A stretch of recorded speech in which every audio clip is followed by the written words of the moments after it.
This is the CitizenLink Report. If you find our insights helpful, would you support our video efforts? Your gift of $25 or more goes a long ways. Covers the crew, lights, cameras, all that. Just click on donate. Thanks from all of us.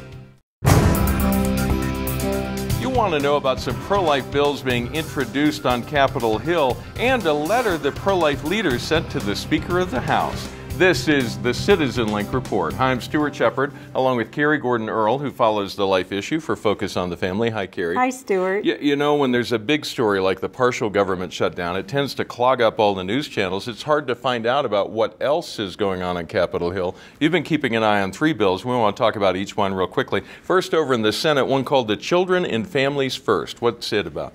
Well, Stuart, many of us have heard stories of families that wanted to adopt internationally. And not only do they have to go through red tape in the foreign country they're adopting from, they often hit red tape here in the United States as well. So this is a measure introduced in the Senate. It has bipartisan support. The primary sponsor is Mary Landrieu of Louisiana, and it would reallocate responsibility for international adoption within the State Department. It would also streamline and cut through some of that red tape for families to make it easier for them to adopt. So it really is has the goal to help get kids into forever families in the United States. So it has bipartisan support. And the second bill you're watching over in the House is the Family Fairness and Opportunity Tax Reform Act. And I have to read it because the name is so long. Tell us about it. Well, it is an increased tax child credit, and it is Senator Mike Lee of Utah that is going to be introducing that. That hasn't been dropped yet. Yeah. But this is part of a larger tax reform package by Senator Lee, and it would increase per child for additional tax credit of $2,500. And that's in addition to the $1,000 per child that is currently allocated. And the idea here is that children are going to be the taxpayers of the future, and they are expensive to raise. They're the best investment, but most certainly families with children maybe struggle a little bit more. So this would give them a little bit of cushion in the tax code. And the final one that we want to talk about today is called the Abortion Insurance Full Disclosure Act. That sounds intriguing. Well, it is, and it's tied to the whole debate over the federal health care program. It is introduced in the House by Representative Chris Smith of New Jersey, and the idea here is that in Obamacare there is a clause that requires secrecy.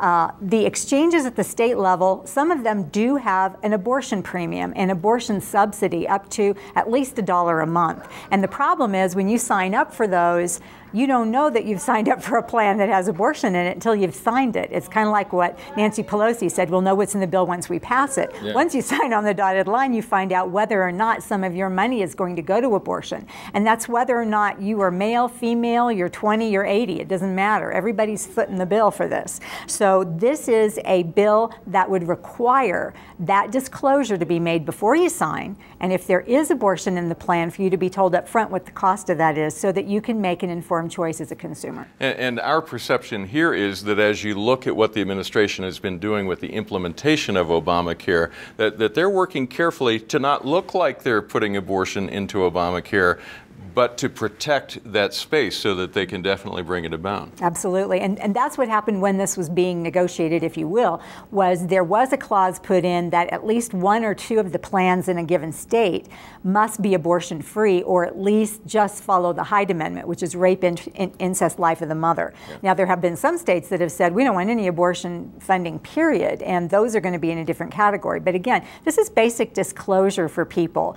This is a product that they have to buy or they're going to be fined, and the least you can do at this point is to say this is what you're buying and what you're paying for. Now, I know we don't do particularly well at looking into the future on these things, but what are the chances of these bills? We've got a president and a Senate Majority Leader who are not particularly kind to pro-life bills, but they might be open to adoption bills. What do you think? I think the adoption bill in the Senate, because it does have bipartisan support, is the most likely to pass. And again, that is an issue that is less polarizing, that people can really come together with.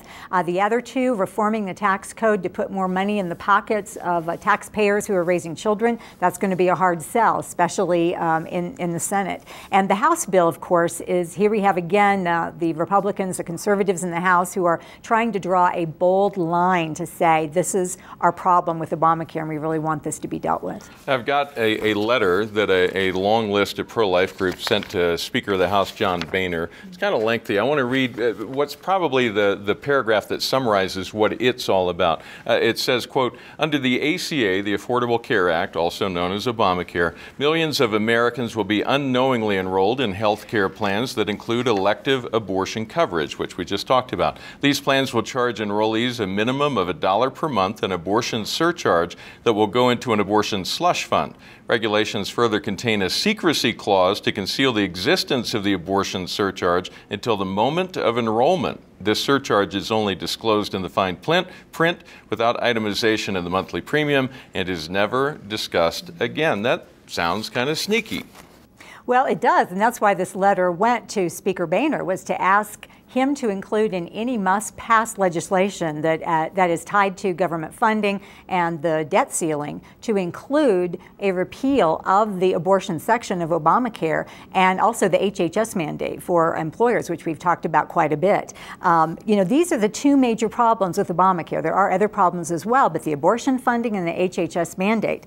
And we are at a place now that we're in real time. We're in real time. We're not just talking about what's in the future. Americans are signing up for exchanges. They are signing up for exchanges. Well, they're trying to. They're trying to. Yeah. That include abortion, that will be billing them for other people's abortions, and they may not know that. It's estimated anywhere from 70,000 to over 100,000 abortions will be at least partially subsidized by the Obamacare program and by an expansion in Medicaid. And that arguably is the largest abortion expansion since Roe v. Wade in this country.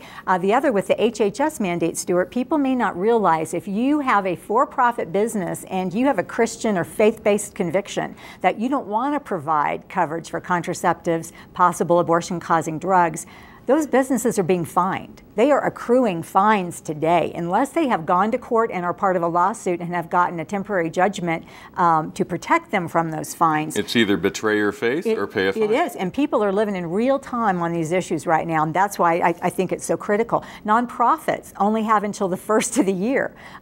January 1, 2014, nonprofits begin to be fined. So these are some very serious issues, which is why this letter went up to the Hill. And who would have guessed? I mean, we've been talking about it for many months, but I think many people are a little surprised that this implementation of a federal health care law is running head-on into religious freedom. We've got more than 70 companies, colleges, nonprofits of all kinds who are suing the administration, which is defending all of them because it wants to keep abortion in health care. Well, what we've seen here is that the whole agenda of abortion, of so-called reproductive rights, of contraception, trumps religious freedom. And we've talked about that on this program. If we allow that to stand as the American people, we have really allowed a foot in the door that is going to impact many more people in different ways that we can't even begin to imagine yet. It is a very dangerous place to go when we start tinkering with those first freedoms in the Constitution. And most certainly that's why people are alarmed about Obamacare. That is why I would suspect the folks in the House, especially on the Republican side, are drawing such a hard line on this because they see where it could take the country economically, morally, as well as for our religious freedoms. And we don't want to be toying with that. Very good. Carrie, thanks for tracking all this for us. Appreciate your insights. You bet. Thanks, Stuart. And thank you for watching. We appreciate your dropping by here each week to hear from us on the issues that you care about. You may always write to us at mail@citizenlink.com. We appreciate hearing your comments, your questions, your criticisms. We do read every note that comes in, but we can't always respond to each one. We encourage you to pray for our elected officials in Washington as they consider these bills that we've talked about. Help them to have the wisdom of Solomon as they figure out what to do with the language in these bills and how to get them passed as they move through the House and the Senate. And remember to pray for the country overall. Also remember to stand tall and be heard.